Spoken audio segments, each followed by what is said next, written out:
Offensive Zone, your place for Leafs hockey. Hey folks, welcome to the OZone. That's Coach, that's KD, I'm the Devo. We're here to talk all things Leafs. Let's get right after it. I want to recap Wednesday night's game in Chicago. Maybe any fallout there. It was a bit of a nail-biter. Hard to believe this early in the season we had almost a must-win for these Buds. Kev, let's kick it off to you. What did you like and why? As far as what I liked, probably number 36. Campbell made timely saves at the end. I mean, he kept them in the third period. Thought he had a bit of a softy goal, first goal, but it's a cliche. You need timely saves, and he certainly gave them to him, and they were able to steal the win. I think Marner, number 16, acting much better. Definitely playing with much more confidence. Absolutely. And I don't think he's sharp or crisp yet, but he was dangerous. Set up a goal. He had lots of opportunities. And I think maybe we even have a new tough guy, right? 47 was out there showing a bit of jam, and he was pushing guys around. And, this is a guy who's never going to score you 20 goals. Like, he's just not, right? So you have to, he's got to chip in other ways. And he's a huge man. And if he's going to play this way and play physical and be mean, all the better. That's what we need. Yeah, it's a hell of a point about 47. He certainly was pushing guys around last night. He wasn't the only one. Coach, what about you? What's your list? Here's another guy who's never going to score 20 goals, Kampf, but he had a big one last night. I got the Chicago feed. I was watching the game, and the announcers are like, "This is when he chooses to score." He had one goal last year. But I'm with you on 47 on Engvall. Normally, he sticks out just because he's got that long neck. That guy must have his turtlenecks custom made. A regular one looks like a mock on him.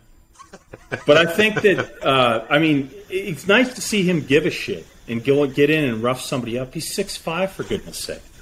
Yeah. I also 44, say what you will about him in his own zone, but he jumps up in the play. And because he got in the play, Tavares got open on that first goal. He was able to hit the trailer there. So that was good. But for me, my guy's 36. You guys know that. And, that first goal was shaky. But he came back really well and kept him in it. What were there, half a dozen breakaways in that game? My goodness. But he was good. I'll give you a little stat. Of the 10 goalies who have played the most minutes in the league so far, so all the starters, the guys that have played the 10 most minutes, he is number 1 in goals against average and number 3 in save percentage. So that's incredible. He hasn't been great, but he's been really good. He's been their best player, I think, this year.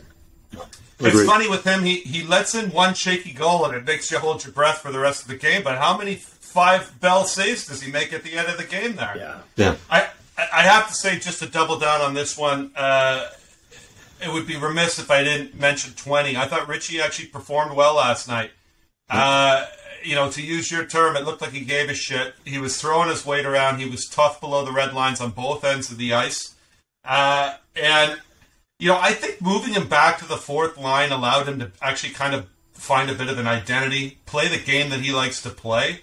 Playing with 19 this year is helping everybody. 19 looks like a superstar, and I'm not sure you should keep him on 4 and play him 9 minutes a game every night when he's consistently their best player. All right, Katie, what did you not like about last night's game? Well, we'll talk about 15. His tireless pursuit of insignificance is starting to, it's coming to fruition here. Unfortunately, he's making $3.5 million, and it's probably not fair on him. But if you're going to play minimum wage hockey, you got to be paid minimum wage. He's overpaid for what he's doing. I thought at the playoffs last year, I thought he was actually good. I thought he did a lot. But last year was a disappointing year, and this year it's off to even more insignificant. So he's got to be around the play more. He's got to either be more physical. If he's not going to produce at 0.5 points a game, then he's got to do something else, and he's just not doing it. And again, that cap space, in the way this Leaf is structured, every cap dollar is important, and he's not providing what he needs to at $3.5 million. Yeah, great point. Coach? Well, I don't know about you guys, but I found myself 2 or 3 times screaming at the TV to shoot. You're in the slot. Shoot the puck. We're struggling here. I was texting with my buddy from Orangeville, Ontario, even a better player than Richie. And he was saying his wife got an earful when Marner went through there and tried to feather a pass. So I didn't like that. But really, guys, what's more concerning to me is our 2 best defenders going into the year are 78 and 8. And 78's just not right. When we break out of the zone, we want to break out with speed, and that means a nice, crisp little pass to get out of the zone. We're not Roman Polak and Zaitsev off the window and out, right? So we play differently. He's not there. He's not crisp. But 8 is worse. He's a step slow. He tried to get physical last night, fair enough. But, Kirby Dach did not make him look good on that first goal, and he just hasn't been there all year. I didn't like it last night, and I don't like his game throughout this year so far. Yeah, that's a great point. I have a concern about 3 and 8. 8 was throwing his weight around, particularly at the end of the game. It was great. The first goal, he got punked a little bit. And guys were running over him to hit the goalie, which is a big concern. You don't run 8. If you can run 8, you can run anyone in the Leafs lineup. But my concern is with 3. I don't think, frankly, he's right. I don't know if he's dealing with an injury or an illness. But at the end of every shift last night, he was gassed. I recognize there's a couple of clips that you can pull from last night's game where it's the end of a PK, and he's been on the ice for a minute and a half. But he's barely making it to the bench at being on the ice for a minute and a half. That's just not right, because he did that for us all year last year. So it's something to watch. Hopefully it's something he gets over, because the better 3 and 8 are, the further this team is going to go. Let's be perfectly realistic about that. Yeah, I think you're right. And getting back to 8 and 78 and 3 and out of position a lot. And I mean, it seemed like last year 78 was in the right position the whole season, like virtually every game. He very rarely made that sort of mistake, but he seems to be caught flat-footed and in the wrong spot and a little too high and not on the defensive side, and we just haven't seen it yet. Now maybe it's just a couple games and he gets through it. I mean, he was so steady last year, but it is a little bit disconcerting as far as what's happening so far. Was he a little too high? It's legal now in Ontario, right? Is he a little too high? That's right. Maybe that's the problem. Yeah.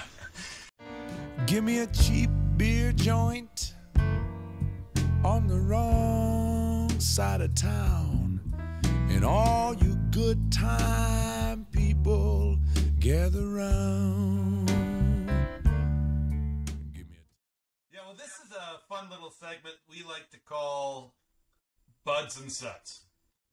All right. So, Kev, we're going to enjoy a little adult beverage here. What are you enjoying?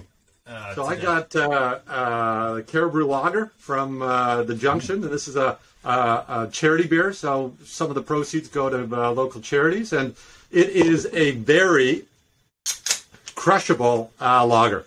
The Divine boys, we drink lots of this stuff in the summer, a sea of it, and we'll start one tonight. Cheers. Fabulous. Coach, what do you got? With the Divine boys, every beer is an endangered species. I got Shiner Light Blonde. So Shiner is a Texas brewery. Shiner Box is their biggest beer. But this is a light blonde, and it's delightful. I actually couldn't wait, so I poured one earlier. And first one today, by the way, guys. Cheers. First for everything. Yeah. Thanks for having me. Just for everyone back home. For everyone back home who doesn't know, Coach is down in Texas joining us. You could probably tell by the accent. Hey? Yeah.